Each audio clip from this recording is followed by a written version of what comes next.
Welcome back to the Rally Report podcast. We got a guest that's been on high demand by the listeners, so glad she's agreed to jump on. And she's also been mentioned a couple times on the show already as an underrated player. But as the show does, we continue to have players who fly under the radar, and she most definitely is one of them. The number one player from Hong Kong and one of the top players in the college squash scene. Welcome, Simmi Chan. How are you? Good, thanks. How are you? Good. We just went over about how your name is Johnson Yuk, but you prefer to be called Simmi Chan. Is Simmi actually just is it a nickname? Is it your name? How does that work? It's just my nickname because I think it's not easy for people to remember my full name and call me by my full name. Okay. and you're content. You like the name Simmi?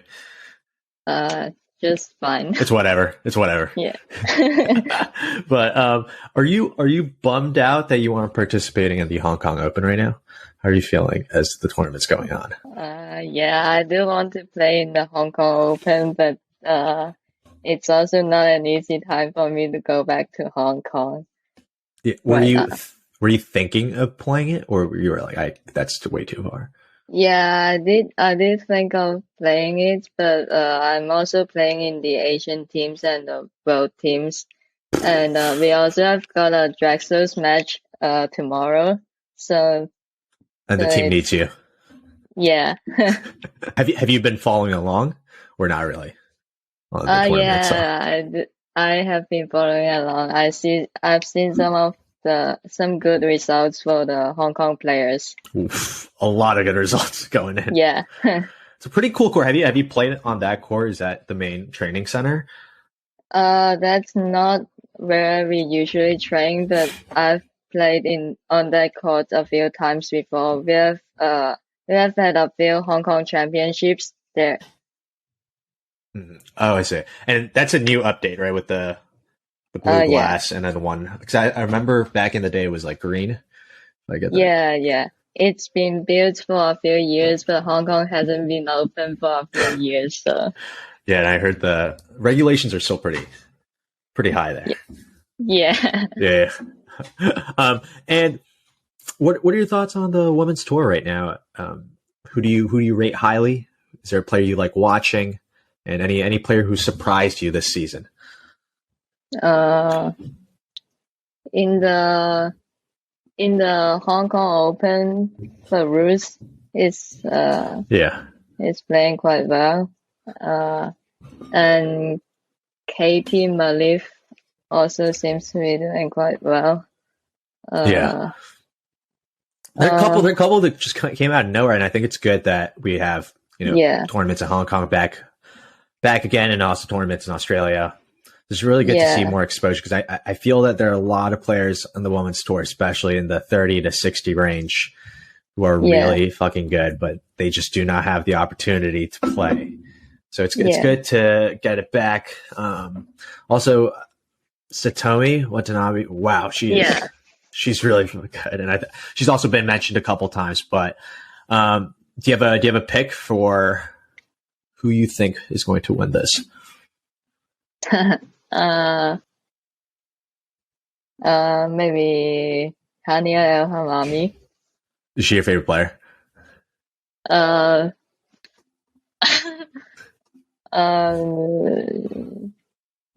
especially.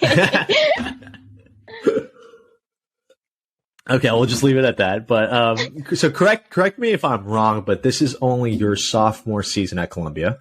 Yeah. Right, and you've already been juggling both the college scene and the PSA pretty seriously. And already up to 33 in the world and climbing. Pretty successful 2022 so far as it ends. Couple titles under the belt. Just wanted to ask, did you know coming into Columbia that you were going to have to do both the professional circuit and juggle college? Or is that a decision that you were going back and forth on? Yeah, I would. I've already decided to do both before I came to Columbia, and I also thought New York is a pretty good place for me to do both. So, yeah. And what has been the most difficult adjustments that you think since moving out?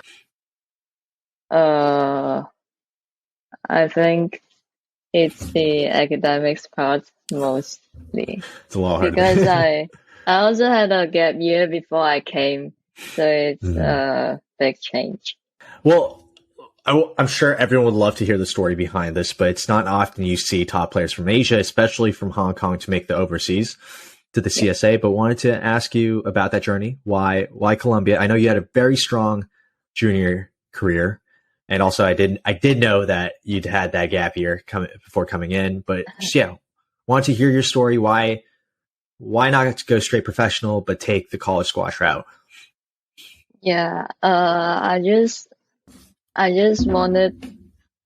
So I've been thinking about going pro since I was very young. Not all the time, but but most of the time. So even in my junior career, I was always thinking about squash, and so when I was grade 11 or grade 12, I also wanted some exposure outside of squash, but I also still want to play squash, and I also saw some college players like Victor and Yusuf Ibrahim. They are doing quite well on the tour, and then I started thinking about this opportunity, and I think playing in the college squash is also a good experience, and so far I don't regret this decision. And not yet. Maybe later. Yeah. Nice. So how did this work? So you were just thinking around your junior, senior year of high school, being like, maybe I should start applying, or did they reach out to you? Were there other schools in mind that you thought of as well, that you considered?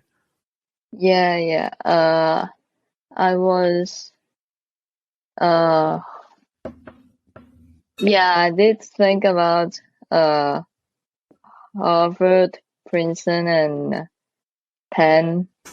Some good schools. Yeah, I think that's it. And what had Colombia over the edge?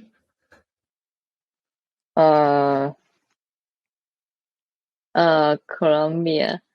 At first I was quite scared of Colombia's core curriculum, actually, because I heard there is a lot of readings, and oh God.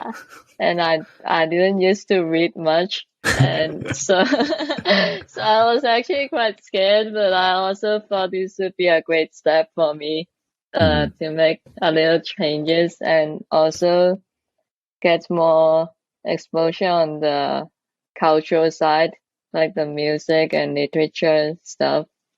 Yeah, and it's also in New York, so I thought that would be. Yeah, I think if I want some experience, New York would be the greatest place for me. And yeah, squash wise, it's also good.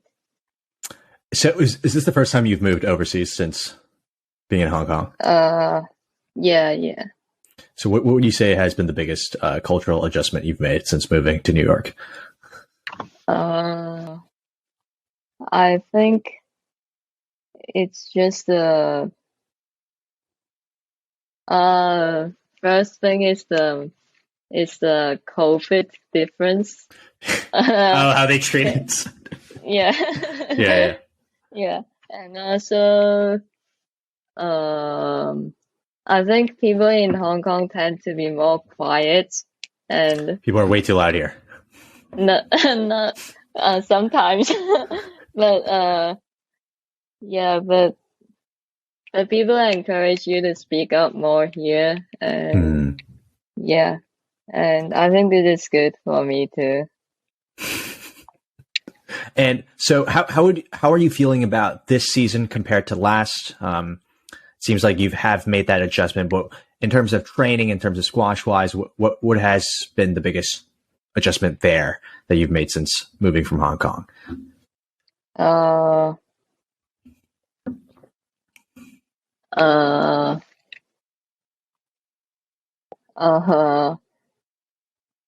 I think here in Hong Kong I focus more on the intensity, because it was during the summer, so it was summer training. I try to get fitter most of the time, and in here, and before I came here, I discussed with my coaches to talk about what I'm gonna work on in this season and what I want to improve, and then I focus more on those areas here. Most of them are on court. Yeah.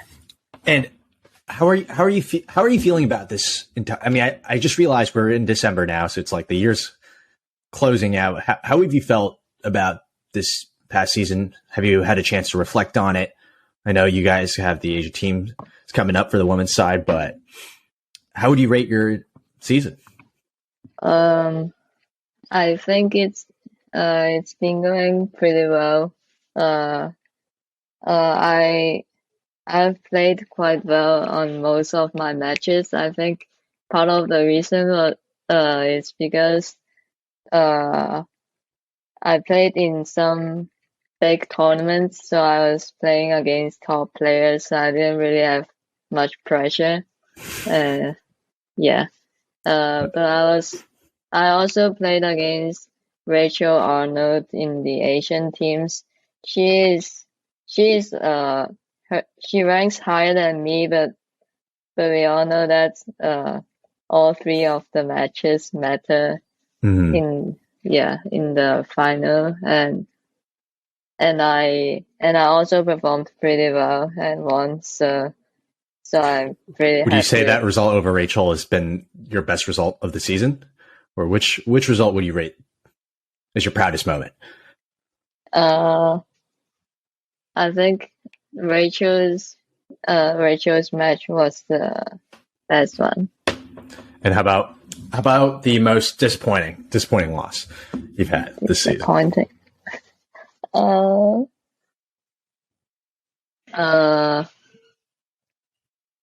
I played in the Oracle Nessuit and the US Open. I think the loss in the US Open was more disappointing.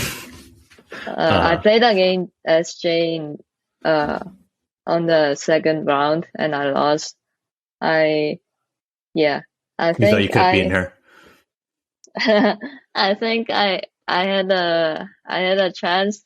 I might not have won, but I felt like I was playing pretty well at first, but then I started rushing and I couldn't adjust even though I knew that I was rushing, and so it was. Did you have a coach for that for these tournaments? Yeah. Who's been your coach? Peter Jennifer. So, speaking of CSA and Colombia, I'd be remiss not to mention another A-caliber player on your team with Farida Mohamed. But I just want to hear what the dynamic's been like. Was having her on the team a huge factor of you wanting to come to the team? How do you also balance being both teammates and competitors at the same time? Yeah, she was one of the reasons why I came to Colombia, because no way. Yeah, obviously she's a top player, and so I thought it would be good to have her as my sparring partner. We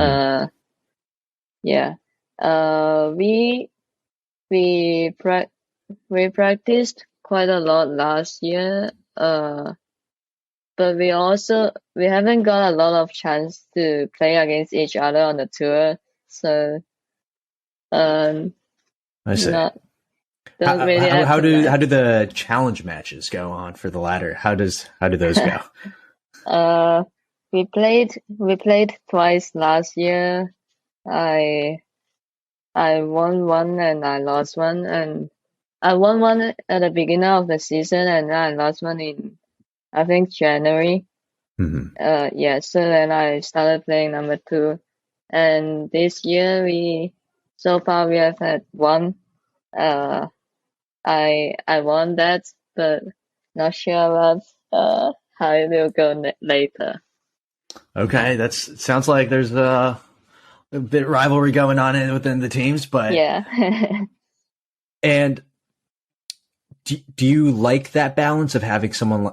I mean, I know she was one of the reasons why you came, but is that something that you do enjoy, having someone like her in practice nowadays, or it doesn't really matter for you? Like, you have your own training set anyway. I think having a competitor or not on the team doesn't really matter to me. Mm-hmm. I just work on whatever I'm trying to work on and try to get more intensity from the guys and from some top players as well sometimes. And I don't really want to try to compare myself with someone at practice, because I think that's just not as important at the time. I see. I think, yeah. So you are committed to going professional. It seems like that's something that you've made up your mind on, and want to hear, are you deciding to go back to Hong Kong, or are you kind of open-minded, would you say, at the moment, of where you think your career is going to? I'm gonna go back to Hong Kong. Because even though I'm here, my coaches in Hong Kong, and they are still supporting me. They are working with me. They sometimes look at my match videos and give me feedbacks, and even on the fitness side, they help me a lot. So they have good support for me, and I would want to go back to Hong Kong to work with them and also play for them. Awesome. Yeah. And how is the squash scene in Hong Kong? Is it getting bigger recently? I mean, I know you guys, it's had some big names over the years, but I just want to hear from you. I think there are more juniors right now, and some of them are also, I think they are also promoting it quite well. One of the squash players from Hong Kong is also opening a YouTube channel to promote squash. No way. So vlog stuff? What kind of? Yeah, vlog. Yeah. Is that something that you'd ever entertain? It's entertaining, but I don't think I'm capable of doing this. I see it. But do you know what the gist of this YouTube channel is going to be?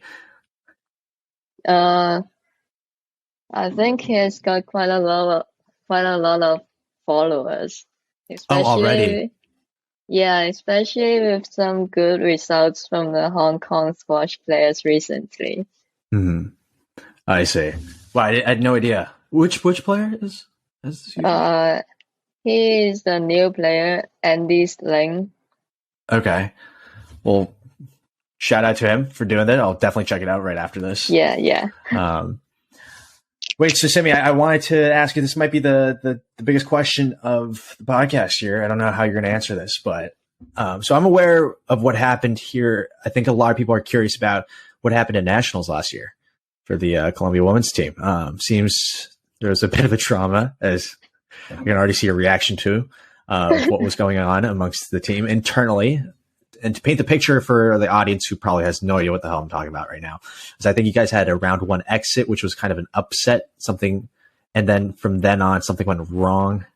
And I don't want to speculate and want to go straight to the source, but could you give us a little bit of an insight on what had happened internally? Yeah. We lost to Yale in our first round. Which was not supposed to happen, or would you say that was a toss-up of a matchup? We performed really well in January, and we got a 6-3 win. So it was quite disappointing for us, and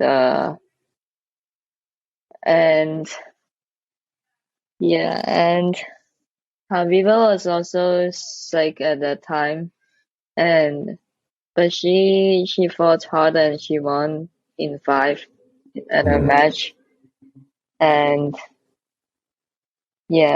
then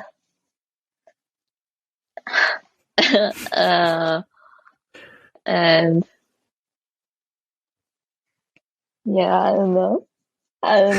You can't say much about the situation. Yeah. I see. All right. Well, then, what has it been fully resolved? Are you guys looking much better this year as a team internally? Yeah. We are looking much better this year. We don't really have any drama this year, and I see. And yeah, we are getting along well, and we have had 1 match only, and I think it will go good things well. ahead. I see. Guys, if anything, this has made it more entertaining that Simmi kind of refused to answer the question. So, I mean, hopefully one day it does get revealed what truly happened inside that locker room after that round 1 exit against Yale. But also wanted to ask why you didn't participate in the individuals tournament. And for those of you who do not know what that is, the college squash scene competes year-long as a team with a ladder of your team. And then to wrap up the season, there's a tournament to play out who is the best individual squash player. And this was the tournament. And I remember I was pretty pumped to see how that would play out, especially with how the quality is so high, especially on the women's side on the top. But yeah, what happened there? Yeah, I do want to play in the individual event as well, but last year was the Asian Games was supposed to be in September this year, but it got postponed. So the selection period, so last year was the selection period for the Asian Games. So I only started playing in PSA tournaments after I came to the US. So I had to get my rankings up to get into the Asian Games, and there was 20K tournaments in Calgary that clashes with the individual events, so I chose to go to the PSA. And so would you say you are 100% participating in this year's one? 100% is too high of a number. Yeah, 100% is a bit high, but for now I'm thinking about playing. And do you think you have a real shot at winning that tournament? Who do you rate as the toughest opponents? It will definitely be Farida. To be quite honest, I wanted to ask, how do you feel about the CSA, and do you feel like it's much of a challenge to you? Because I was looking through your record last season, and you were pretty much undefeated with only 1 loss against Siva. But I mean, everyone knows how good Siva is. And yeah, I was just curious how you felt about the CSA. Like, is it really a competition for you? Like, how do you even continue to be motivated? I think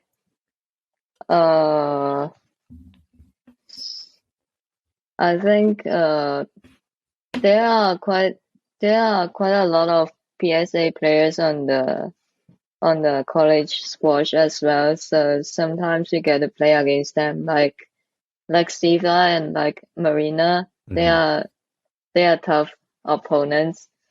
And sometimes we also play against players that I didn't used to know them, but they are quite good, and I think those are good. Those are good for us as well. And the most but I think the best thing about college squash is just the atmosphere there, everyone cheering for each other. Yeah. Yeah, you really don't get that anywhere else, even on the professional circuit. Yeah. Yeah, well, okay. Well, Simmi, I'm going to move on to the quickfire segment, and we're going to start off by doing the building the perfect player. The only caveat here is that you can only use active players on tour right now, and there's absolutely no shame in choosing yourself for any of these questions. Yeah, we're going to start off with best forehand in the game. Would you say it's yours? No, it's not mine. I don't know. Oh no, this is not quick. It's not quick right now. It's very slow. I'm gonna have to call this the slow fire segment here.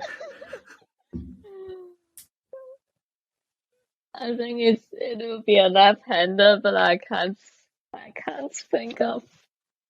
We'll just say Simmi has the best forehand because anytime she refuses to answer, it is Simmi Chan with the best forehand in the game. How about do you have an answer for best backhand? Best backhand.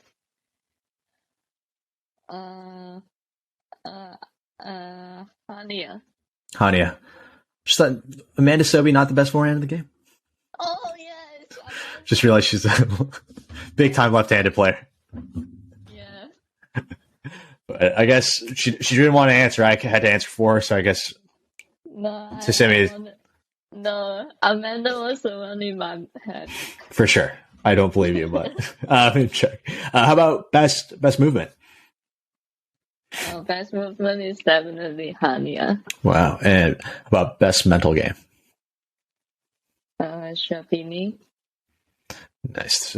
Those were a bit quicker. Those were actually very quick. I don't know compared to the first question. But moving on, do you have a favorite ref on tour?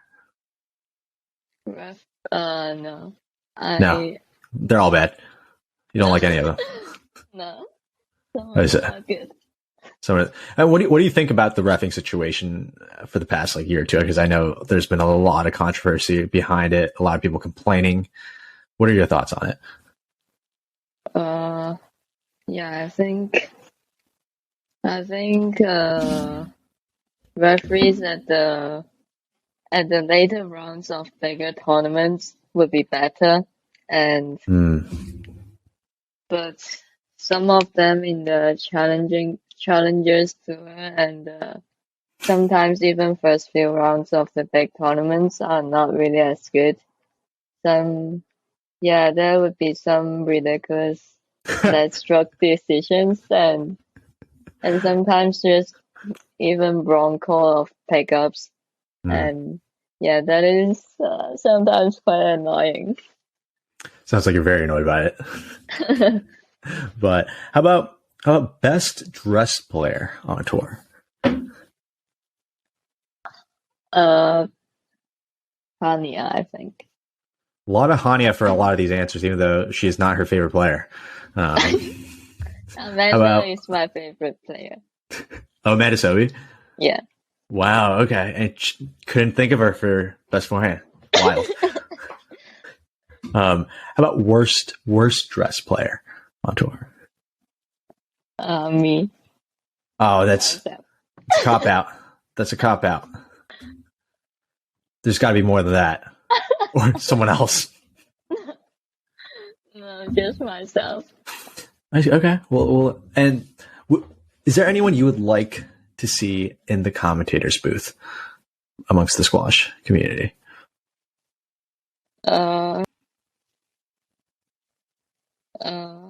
My coach.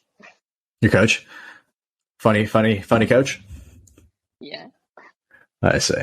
And so the next question, I know I've read an interview that you do love playing doubles.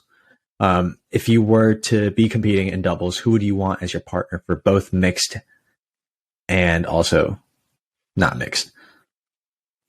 Hong Kong or international?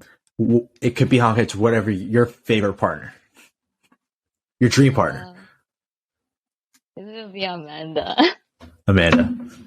She is also a left-hander. So it worked perfectly for you. Yeah. I see. For mixed doubles, I would say Yip. He has just retired. Who is it? I would say Yip Chi-feng from Hong Kong. Oh yeah, I did play a few times with him at the doubles practice back in Hong Kong. Mm-hmm. Do you play a lot of doubles in Hong Kong? Is it practice? No, only a few times. I see.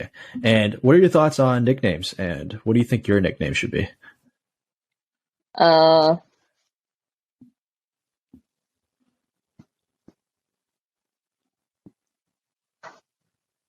I can't think of any, but most of the commentators have mentioned that about my shoulders shaking during between rallies, and also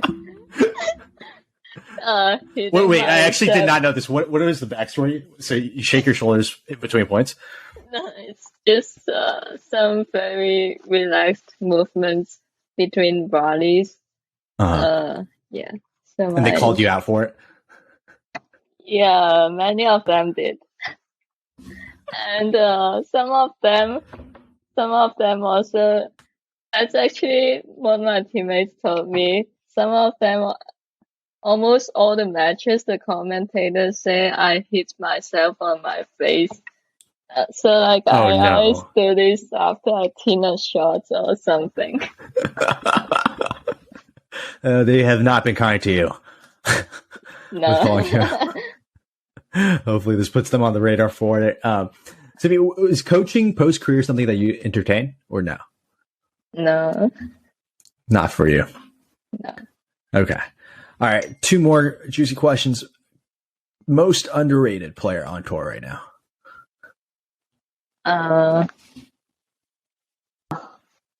Amina Orfi. The young, 16, 17, I don't know, super young. Yeah. She's scary good. She might be 14. Oh, wow. I did get that wrong. I'm not very sure. She might be. That's a good pick. That's a very good pick, actually. How about most overrated player on tour? Overrated. So do not worry. No one listens to this podcast. They'll never know. I saw some of them appeared on the non-context PSA Instagram page. Who is it you were thinking of? What's her name? I don't know. Oh, you definitely had a couple names if you cited the no context PSA. No. Okay, we'll get it out of our post after this recording, and I'll let the audience know. But about who do you have it to win it all for the college season this year?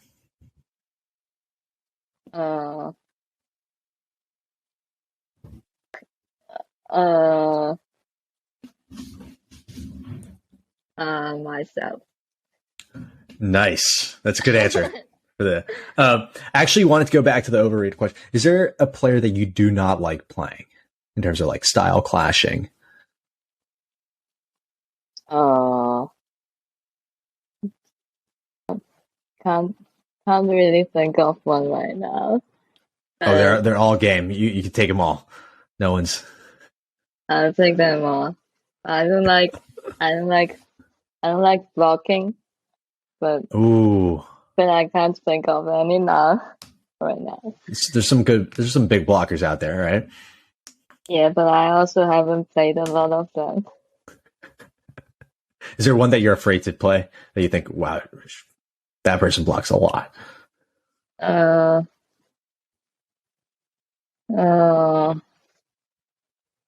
Not yet, although I've heard of some. Who have you heard of? No. Fill us in. No. God, Simmi is not giving up anything right now, but this is tough. She's giving me a hard time with the quick fire segment. First off, making it slow, and secondly, she's not giving me the answers. But it's okay. We're gonna move on to the life-related ones.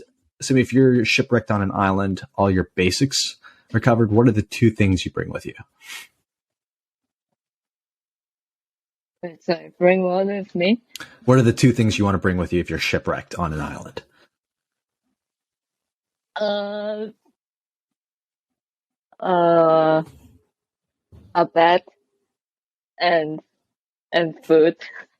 Okay, those are covered. Like the basics are covered. You have all of that. My phone, my. Are they covered? And what? Are they covered? Okay. So very, very simple. How about best and worst purchase you've ever made? I don't make a lot of purchase. You just don't buy anything. I don't buy a lot. Guys, the quick fire segment just gets quicker and quicker here. First purchase is some dress that I plan to use, but I've never used it. No formals happening around Colombia? There is, but I decided to wear some other dresses other than those that I bought.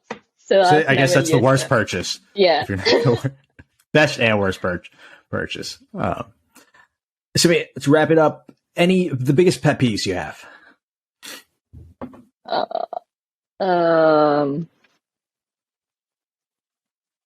Maybe having a very loud roommate.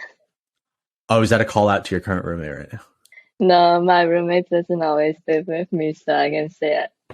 So not this year, definitely. Sounds like that's some issues last year. No. Considering we were only going off of 2 years right now with freshman year and sophomore. I used to have some roommates as well. Okay. How about, do you have any on-court pet peeves?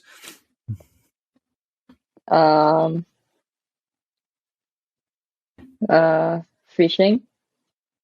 Ooh. Pushing. Yeah. A lot of players do that. Yeah.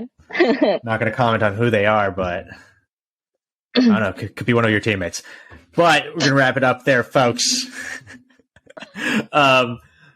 Thank you, Simmi, for hopping on. I appreciate it. And, maybe next time we'll have her on, hopefully again, if she doesn't mind. And maybe we can get the deep tea on what really happened in that locker room next time I have her on. But thank you, Simmi. Appreciate it.